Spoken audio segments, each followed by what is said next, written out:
and only finding something to criticize and carp and complain about will be the first to make an argument or a case that there has been in some way a disadvantage or a hurt inflicted on the workers of this country. Not true. Not true. What has happened, in fact, is that the workers of this country, ably represented by the Barbados Workers Union, have come to the table and said a few things that needed to be said and made a case that needed for a long time perhaps to be made. And I feel I have a duty, as I said to you, as a Minister of Tourism in this country, speaking not on behalf of hoteliers, speaking not on behalf of labor, but speaking on behalf of the country, to speak truth to that which are those who sent me here. Because, Mr. Speaker, sir, we can't go forward if we don't understand the challenges that we are faced with. And this opportunity that we've had is an opportunity which has been given to us to take stock, as I say, of where we have come from and what we have been doing. Now, the onset of COVID created in Barbados an opportunity for some employers to cut costs at all costs. Cut costs at all costs. You hear what I say? And, Mr. Speaker, sir, an option would have existed for almost every employer to begin the process by saying, let me see how many people have not yet had vacation this year. How many people want to take an early vacation? Because in the circumstances, I realize I can't keep everybody here, but what I can do is to let you take a little leave, and then we can take stock of where we are 3-4 weeks down the road from now. But some people said, Mr. Speaker, sir, they ain't interested in that. Their perspective, sir, was to begin to solve the problem by sending home somebody or sending home a few people. In some cases, Mr. Speaker, send home a whole department. And then, Mr. Speaker, sir, to add insult to injury, lo and behold, there are people in Barbados today who have been laid off but have not yet been able to make contact with their HR department or their HR representative because the HR person has been laid off too. And those people, Mr. Speaker, sir, as I stand before you now, still cannot get to the NIS to get their unemployment benefit or any benefit at all because there is no route created for them by their employer. So that since March, through April, through May, and now into the middle of June, their circumstances are such that they are home, waiting, hoping, praying, Mr. Speaker, sir. And the question that all of us with a conscience must ask ourselves, how then are they expected to survive? That is the discussion that had to be had.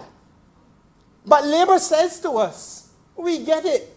We understand that the country is facing a massive financial challenge. We understand that there is a danger to the national insurance if everybody was to trigger severance at one time.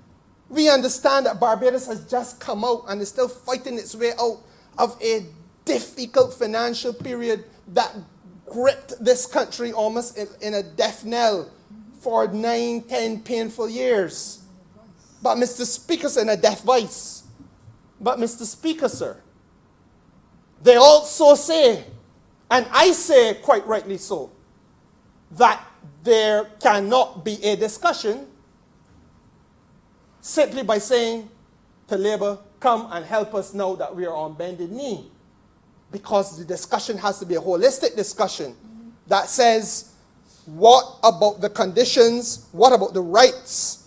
What about the circumstances facing the people that we, the Labour movement, represent? And I have said in this house before, sir, and I say again, I apologize to nobody. I, in public life, in a political party, and I sit on the Labour wing of the Labour Party. And Mr. Speaker, sir, it makes perfect sense to me that we cannot go forward without having the totality of a discussion, a holistic discussion. And Mr. Speaker, sir, what is before us is a history that now requires capital, as in the owners and operators of businesses in Barbados, not only in the tourism sector, and let me say that too, not only in the tourism sector, but across this island, to take stock of some of the things that are happening and to be prepared to sit down with the labor movement in broad consultations about these matters, and let us find a way forward in the best interest of the people of the country. Because, Mr. Speaker, sir, you know, we cannot have a lead sector, as tourism is expected to be, in which workers are being induced from the very outset of their association with a company. The inducement is, do not have any arrangement with a union. If you're here, they're in a union. The question must be asked, why? But that is a small problem compared to the next one. That there are people in Barbados who are investors from overseas in this country, who have benefited from concessions to have their investment in this country. Some of the concessions are sweet, Mr. Speaker, sir. Better concessions than you can get when you open your business. Better concessions than I could get when I open a business, Mr. Speaker, sir. These people whose navel string is not buried here, but then they want to be able to have a position where they're going to deny the workers' representatives access to their premises. But these are battles that we fought in the 1930s and 40s and 50s, Mr. Speaker. And when you go a little bit deeper, you have then the rise of a practice of casual employment, casual labor, so that you have a 3-month contract. And you come to work and you work for 3 months and then you lay off. And then you come back again the next month or the month after and you give back a 3-month contract again. And Mr. Speaker, sir, that goes on and on and on. But what happens to the housewife? Sorry, what happens to the mother? First of all, who has 3 little children? Who wants to be able to do some repairs to the house that she is in? What bank can she go to, sir, and ask for a loan or negotiate a loan when all she can show is a contract of employment for 3 months? What certainty does she have, Mr. Speaker, sir, that enables her to facilitate an improvement in her life? But she's working in an industry that is bringing in $1.2 billion into this country's economy. But she's a stakeholder, but a stakeholder with a 3-month contract. How does she get vacation, Mr. Speaker, sir?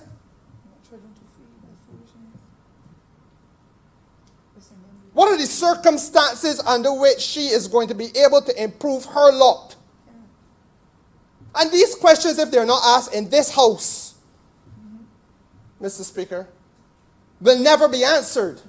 Because people will content themselves with feeling that they can come here, they can benefit from a suite of concessions, and I ain't going to fight with nobody right to get the concessions because we need the investment.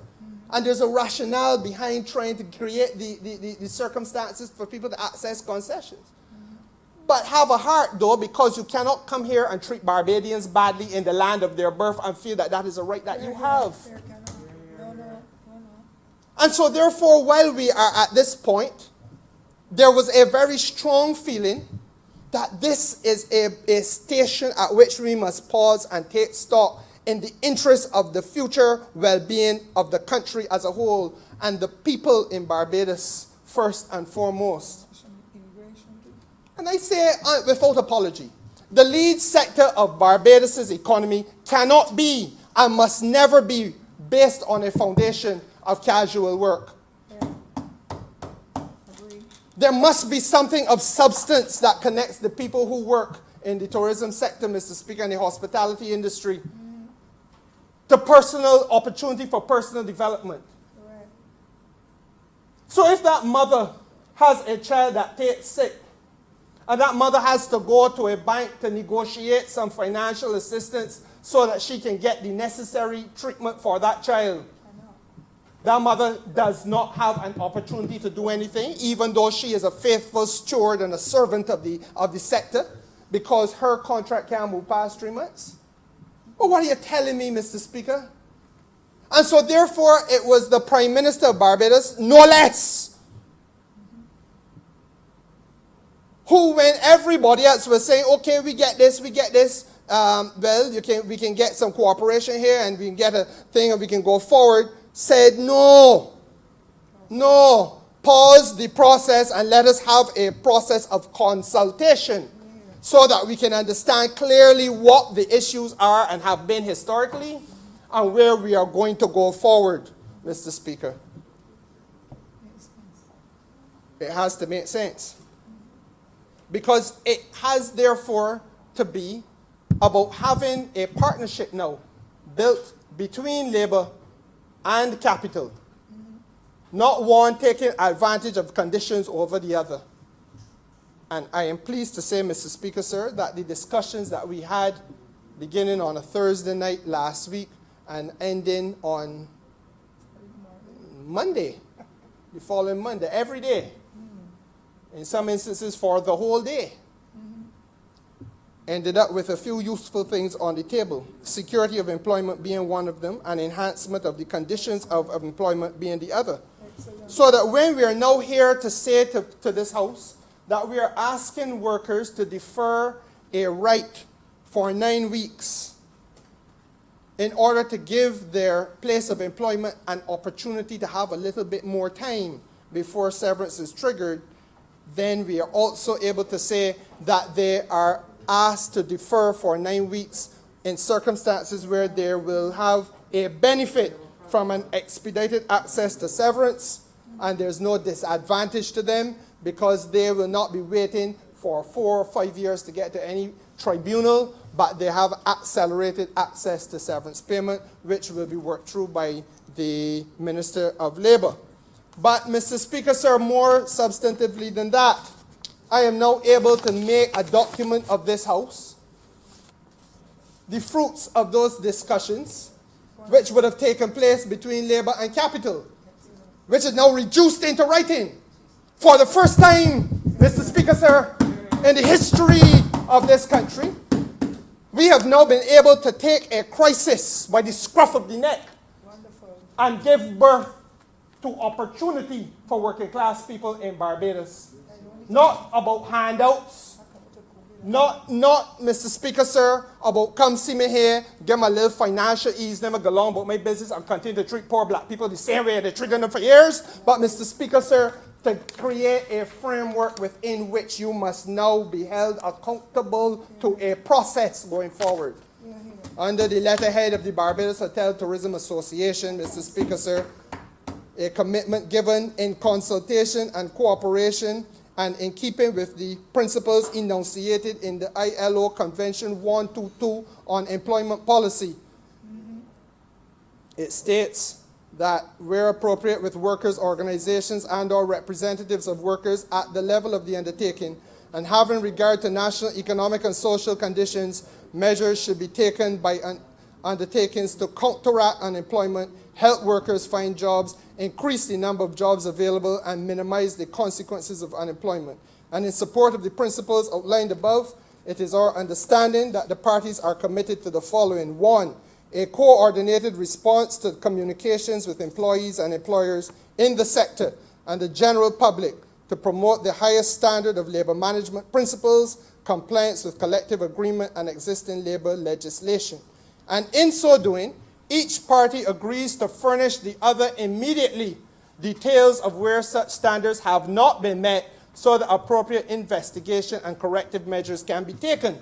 So that hopefully now gone forever are the circumstances and the days when a hotel or any other form of business, and don't let me limit it to hotels, because the 3 week... The honourable member has 2 more minutes. The 3-month contract, Mr. Speaker, sir, is to be found in the construction sector. So when you get out of the lead sector, you go into the others, and you're finding it there too, where people are telling you that you ain't getting more than 3 months, so 3 weeks, so hold on to that day, or 3 months rather, hold on to that day. So that the issue, sir, of job security has been placed on the table, and a commitment given that where these issues arise, Labour will sit down with capital and they're going to work through, investigate who it is that doing it. And let us work together as peers and colleagues to resolve and weed out the bad practices and the practitioners of bad industrial policy.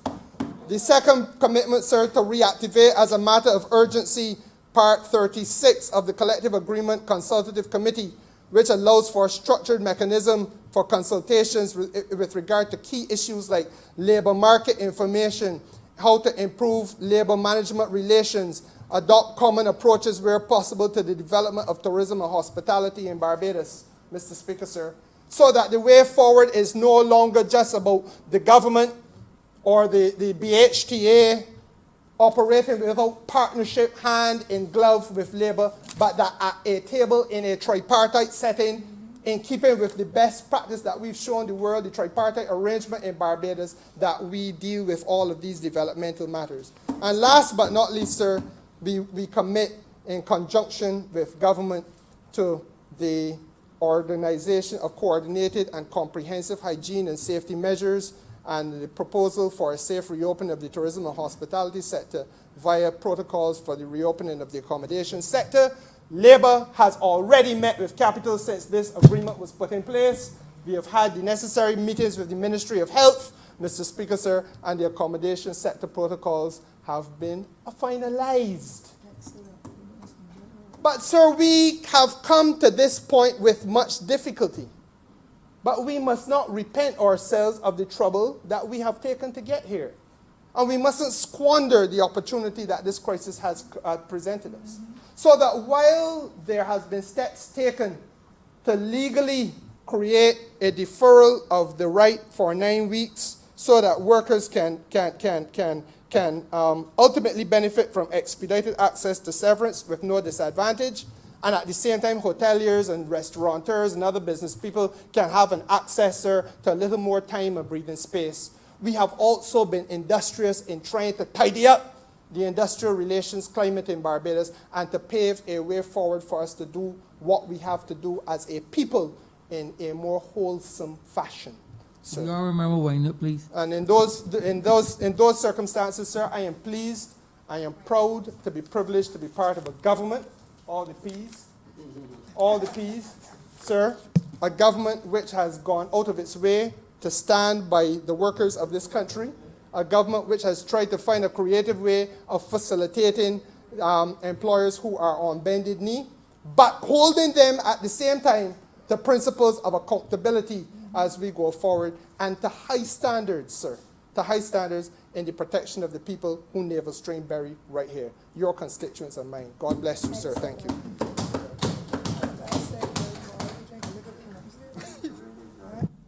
Honourable member for St. Peter. Good. Thank you very much, Mr. Speaker. I will try really, really hard not to be too long. I'm conscious of the time, but I think there are a number of matters that I'm not going to go over what the Honourable Attorney General and the Honourable Member for St. James Central have shared so far, but I want to highlight a few things.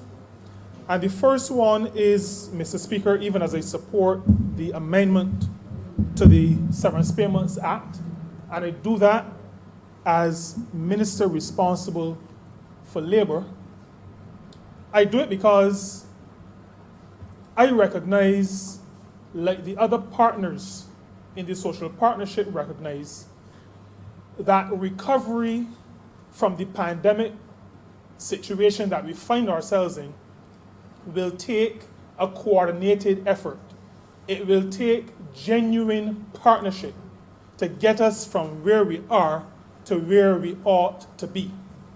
And so, in the spirit of partnership, both business, management and owners, and workers and their representatives got together with government to discuss how we go about saving businesses and saving jobs. Now, for us as a government, we recognize that this was really a balancing act. This was a balancing act. There were certain things that the business sector were asking us to do, and there were certain positions being taken by workers and their representatives. The balancing act that we had to work through and to navigate included how far do we go to keep businesses afloat, because we recognize that keeping a business afloat is not just a benefit for the owner of the business, because we are not, this piece of legislation and the amendment that we are debating this evening in this honorable chamber is not for people who are their own bosses. This is not for one employee businesses. This piece of legislation refers and speaks to and is directed toward businesses that employ workers. Those workers who, by virtue of the situation that we find ourselves in, are laid off and will become eligible for unemployment benefits. So we are working through and have worked through how to keep businesses afloat, but not just for the sake of the business owner, but for the sake of those who are employed by the businesses. Like we've said before, our intention as a government, especially as a Labour Party, is to make sure that there is work, but not just any type of work, decent work for the people of this country. Work that is fulfilling, work that allows the worker to reach their full potential and recognize and understand and feel themselves to be valuable members of this society, contributing to the society, contributing to the development of themselves and their households, their families, and their dependents. We also, Mr. Speaker, had to balance keeping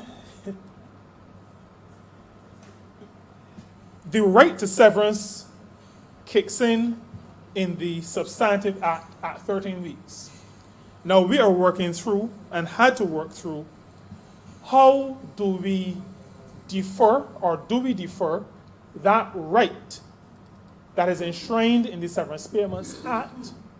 How do we balance a deferring of that right with providing long-term employment for the workers who have that right? And that is where the dialogue makes a whole lot of sense. Because in that dialogue, the workers said to us and the workers said to business, we are interested in long-term employment. Workers are saying, like the honorable member for St. James Central, we have obligations. And you know, I am so happy to be a part of this party. A party that came into office and as one of its first orders of business was to restore tertiary education free at the point, well, free for the student, paid for by the society. Because in our discussions, in our consultation, in the dialogue at the level of the partnership, we are able to see the good sense of the people of Barbados. Good sense that sometimes others seem to either take for granted or assume doesn't exist. But we as a government see it every time we consult with people. We saw it before election, as we rubbed shoulders. We saw it as we had our people's assemblies, and we saw it in our discussions on this matter. Individuals who, when others are saying they're going to jump for severance, individuals saying to us, we want long-term employment. We have obligations. We recognize that these lump sums sometimes look good, but they disappear just as fast as you get them. We, Mr. Speaker, have the privilege to lead in a Barbados that has a significantly large proportion of very sensible people. And I'm happy that 8,400 of them live in St. Peter. But there are many all over the country, including in St. James Central, and we will soon see the manifestation in St. Michael West and other places. We also had, Mr. Speaker, to balance what we heard from workers and their representatives with what businesses were asking for. And the dialogue and the consultation that we engaged in allowed us to reach the point where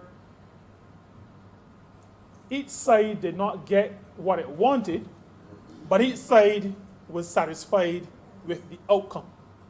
And that is the essence of good leadership and good governance, where everybody wins, but for the long-term good of everybody and the long-term good of the country.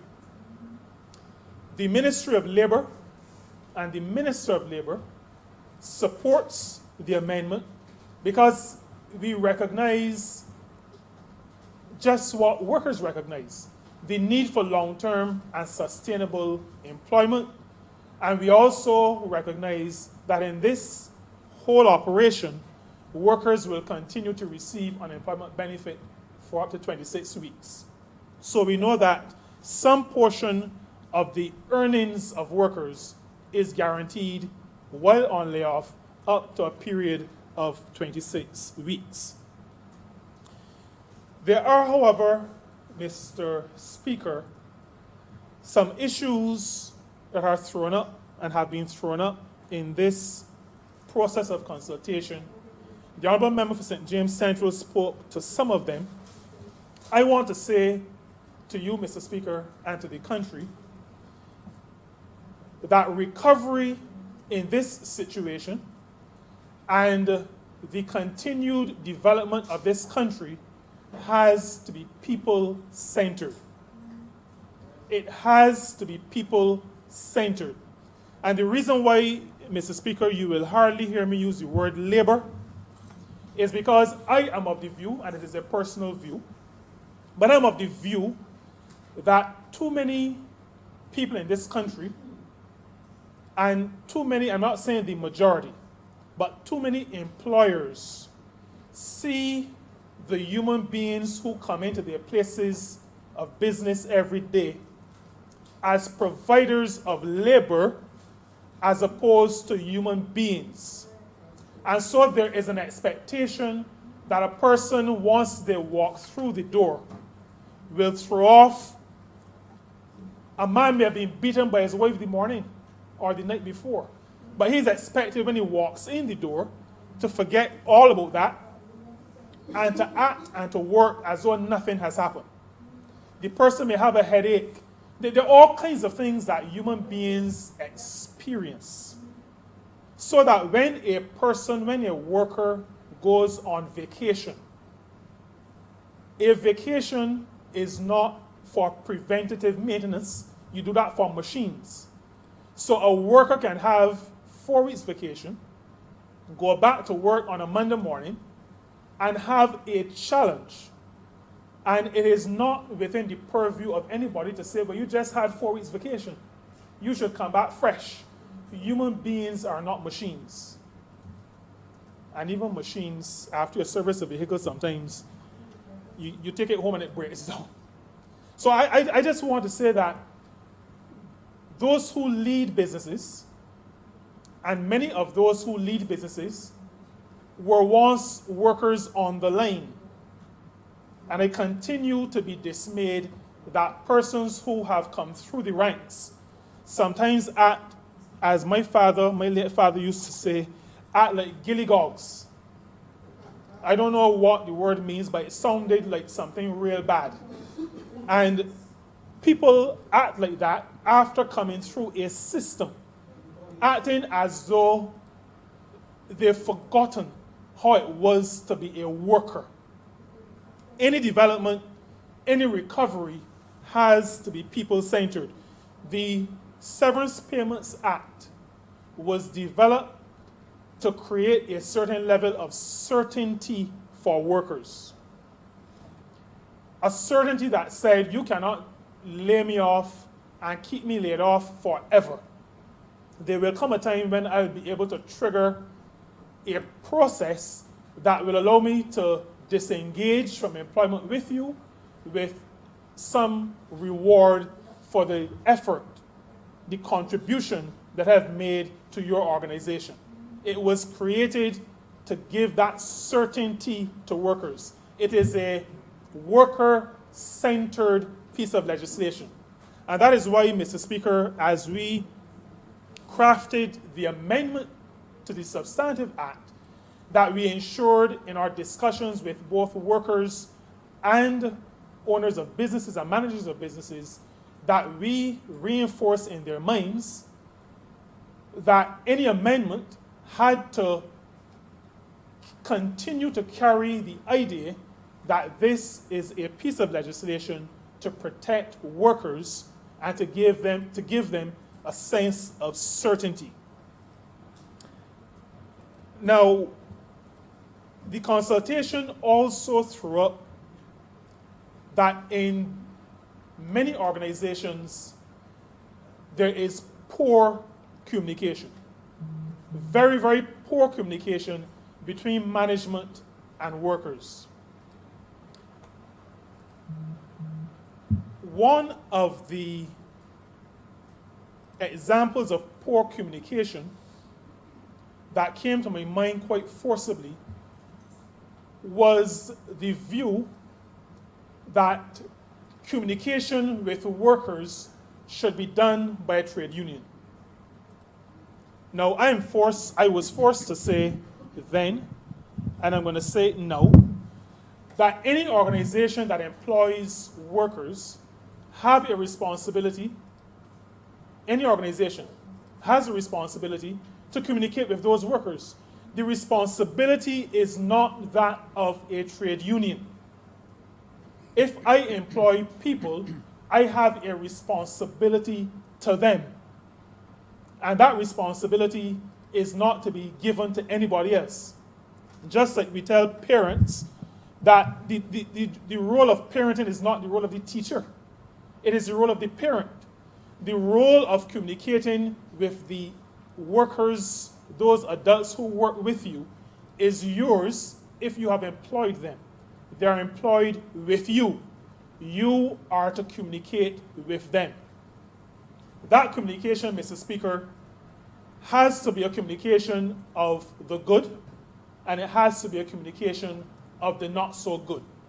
What we saw coming through in our consultation was that some employers seem to have a challenge communicating bad news while wanting a favorable response. And that says to me that there is not a culture of communication. Because if there's a culture of communication, then you can sit and dialogue with people and be able to explain your situation and ask for buy-in. We've seen it as a government. Today, for most of the day, we debated the BOSS program, the optional savings scheme. And the chamber has heard extensively about the level of consultation that has taken place, and the consultation that resulted in almost unanimous buy-in by those who were consulted with.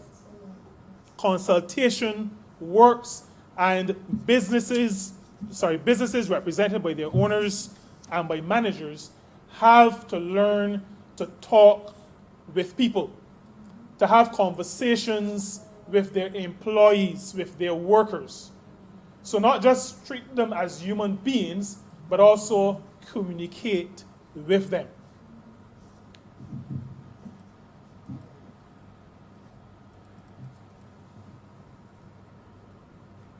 Before I sit, and I'm going to skip a number of things I wanted to say, but there's one thing that I must say before I take my seat. There is, in the minds of quite a number of employers, that in emergency situations, their only responsibility is to write a letter to the chief labor officer saying that they're going to lay off some of their workers. Now, I want to be very clear, and I've said it to the private sector, and I want to say it to the country. In the Employment Rights Act, and just let me remind employers in this country that the pandemic, the public health emergency legislation does not abrogate, does not get rid of any of the pieces of legislation that are on the books in this country. I want to say that to all businesses, all business leaders, whether owners or managers in this country. The Employment Rights Act at Section 38, subsection 7C. The entire clause speaks to consultation and the steps that are supposed to be taken, the steps that are to be taken in laying off workers. 7C speaks to special circumstances where it is not possible to have the 6-week consultation and all the other things that are required. But this clause, Mr. Speaker, says that where in any case there are special circumstances which render it not reasonably practicable for the employer to comply with the to comply with any of the requirements of paragraphs A and B, the employer shall immediately consult with the chief labor officer and take all such steps toward compliance with that requirement as are reasonably practicable in all the circumstances. I'm saying to managers of businesses that consult means consult.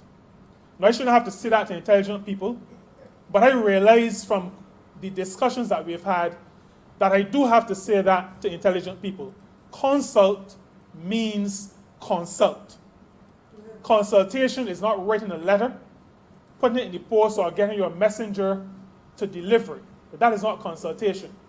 That is informing. The legislation speaks to consultation. And it says you will do whatever is reasonably practicable. Now, the reason why I say that, well, another reason why I say that, besides the fact that it is enforced and must be complied with, but the other reason I raise it is because the action that says all you have to do is send a letter and tell you to go home tells me that there's a lack of respect in some quarters for the dignity of the human beings who work in some organizations. And I want to say this. I have worked in people management for quite a portion of my life. And some persons who, I say this not very easily. This is a little bit emotional, but it's something I feel very strongly about. There has been over time a desire for persons who call themselves or who are designated as human resources managers to find their place in an organization.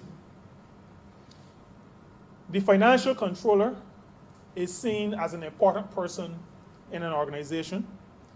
If there is a corporate secretary or a legal officer, an important person in an organization, a general manager and operations manager, human resources managers have tried over quite a while to get into what is seen as the top layer of management. And what I have realized, Mr. Speaker, is in my mind an unfortunate direction being taken where those officers who should be the officers that a worker can turn to when that worker feels down, feels offended, feels taken advantage of, there are too many human resources managers who try to be rougher than the general manager to prove to the general manager that they are part of the organization. I just want to say to human resources managers, there is no need to try to prove your value by being tough and rough with workers. Your role is not to be tough and rough. The general manager's role, the managing director's role, the CEO's role is not to be tough and rough. The role of the HR manager should be not just to the workers, but to bring a sense of humanity to the management structure of an organization. And I want to appeal to human resources managers, people development managers across this country to be in the vanguard of bringing humanity to any management structure that does not at this time recognize the full humanity of workers. Be in the vanguard, lead the charge, do what you know to be the right thing, the human thing, and treat workers in this country as the human beings that they are. This bill before this Honourable Chamber, Mr. Speaker, is one that balances keeping businesses afloat and viable with making sure that there is long-term employment for our people. And so I have no challenge whatsoever in fully supporting this piece of legislation, recognizing that our ultimate goal as a government and as a country is the recovery of the country from the pandemic, the restoration of the economy so that all the social structures that are built on good economic foundation can be restored and that people can again find the fulfillment that comes with full, decent work and employment in the organizations of this country. And with those words, Mr. Speaker, I'm obliged. Honourable Leader, Government Business. Thank you, Mr. Speaker. I beg to move the suspension of the sitting until 9:15. To the time? Honourable Member, until what time? 9:15, half an hour. The question is that this Honourable Chamber be suspended until 9:15 p.m. All those honourable members in favour, please say aye. Aye. Those against, please say no. Me think the ayes have it. This Honourable Chamber stands suspended until 9:15 p.m.